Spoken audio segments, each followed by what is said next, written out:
my career. Yes. As a nurse, I've seen what drugs can do to people, and I think you deserve nothing but congratulations. Thank you.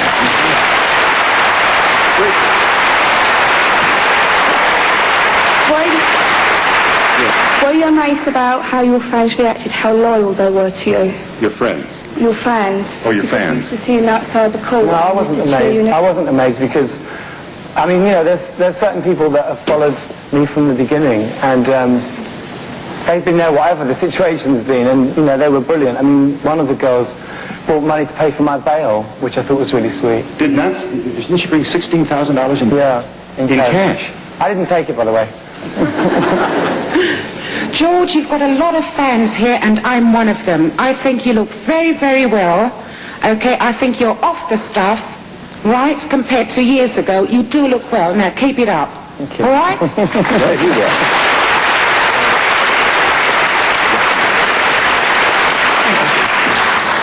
Hello, George. I went through the same experience and have been off drugs 16 years now. I've worked with drug addicts. Thank you.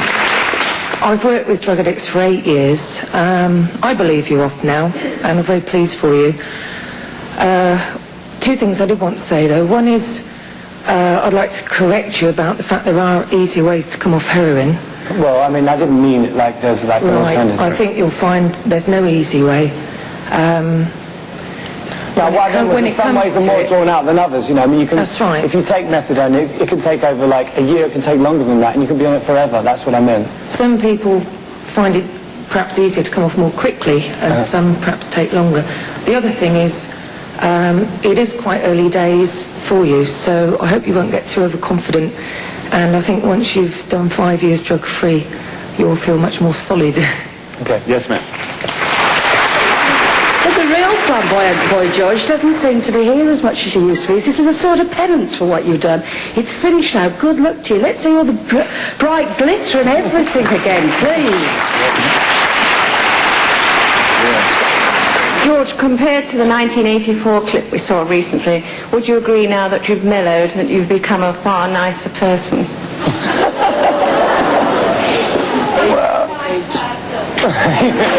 He always was a nice person. You've got your fans here. It's a very difficult question to answer. I just think, I don't know if I'm a nicer person. I think I probably think a bit more now before I open my mouth. Is there a...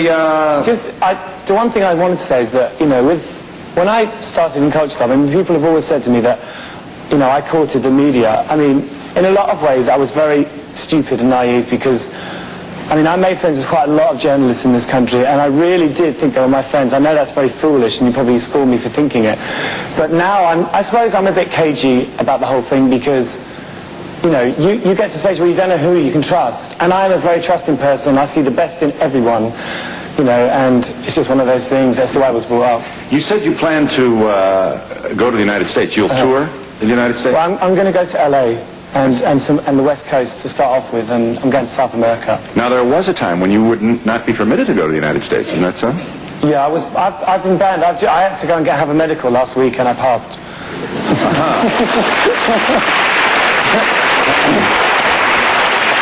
I had to give a urine sample, you know, and it was like, the only thing that was in it was a lot of beer.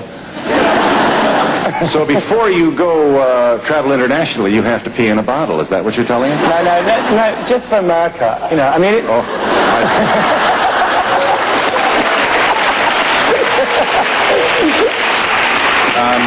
I can only speculate on the drama that must ensue when you approach customs. Well, actually, what usually happens, I mean, because I've travelled quite a lot in the last year, and what usually happens is that they search either one of the girls from a record company or... Hi. or friends. You know, and you know, they usually say things like, oh, you carrying drugs for Boy George? To which my friends always, you know, say things like, well, look, he's the biggest sex junkie in the world. Why would I be carrying drugs for him? But I mean, you know, you have to accept that. It's one of those things, you know, it happens. So you do have to be Caesar's wife, or... Well, you know, I mean, Cleopatra's husband, or somebody. I think the only time you've got to be worried is when you have actually done something, you know. I mean, you know, customs men, I mean, you know, they're doing their job. I mean, nobody really likes customs people, whether they're carrying something or not, you know. We are at the Palladium in London, and we'll be back in just a moment.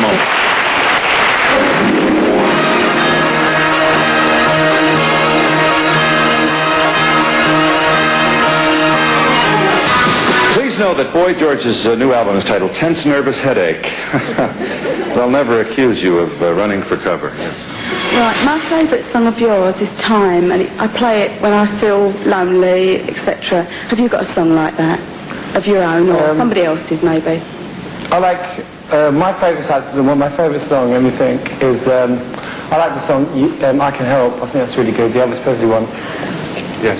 Look, George, I believe that you're off drugs now, but I think there's a real job in England for you to do, for you with young people. And unfortunately, this programme is being televised for a late-night showing. And I wonder what you're going to do to help young people who may become into drugs, because it's too late once they're into them. If I could make just one correction, this program will be aired in the morning hours, I believe at 10 o'clock on ITV, and I invite all your friends to watch it, because I agree with you, this is an influential teacher for us. Well, I don't think that it's too late once they started, because if that was the case, then there'll be no hope whatsoever. But I think that... I'm sorry, what? You what? George, if you... before they start, they won't get into it in the first place. Well, hold on. I don't know if it's... Yes, if they have a lot of teaching. Yes, I have told my kids so many things. Okay. Appearing as the font of wisdom as I did. Well, I just think, listen, I think that you, first of all, I mean, one of the most important things I can do is, well, the most important thing I've done, I think, is to get well. Okay? Because, you know, people can read things about you in the paper. The most important thing is that people see that you can come out of it. That is one of the most important things. And also, what you forget, I've only started taking heroin a year and a half ago.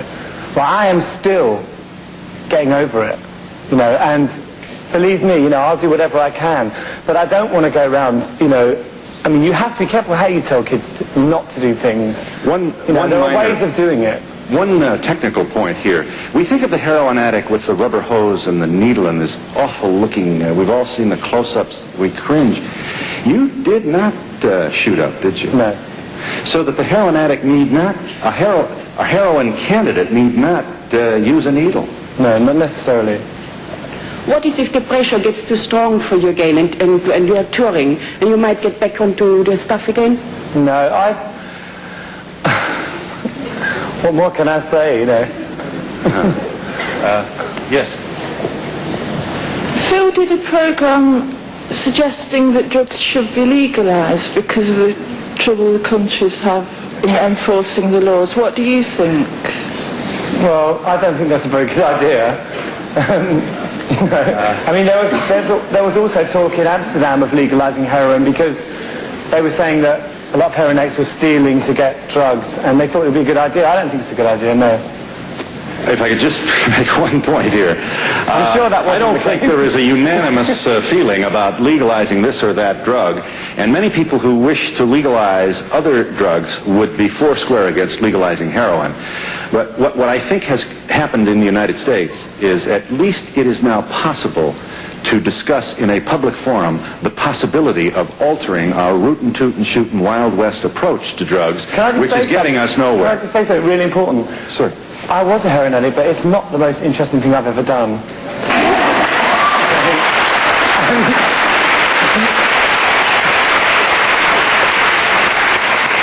Can we expect to see a new tour coming up? In England? In England? Yeah.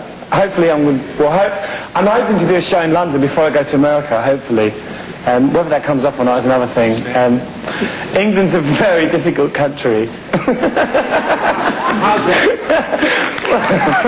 Well, because, you know, we're very cynical, you know, and, you know, it's like... And also there's, you know, especially with music, there's like so much happening all the time. I mean, you know, the music business has changed so much even since Culture Club started. I mean, you know, if your first album isn't a hit now, you're a flop, you know. I mean, 10 years ago you could have made 6 albums and people would have still been interested. But now the turnover is so great that, you know, you're competing with, you know, very manufactured... I mean, you know, the music business has become a respectable industry, you know, and it's like, you know, people know exactly what to do to be successful, you know. It's not really... Where do you see yourself 10 years from now, and do you have other dreams that you'd like to fulfill?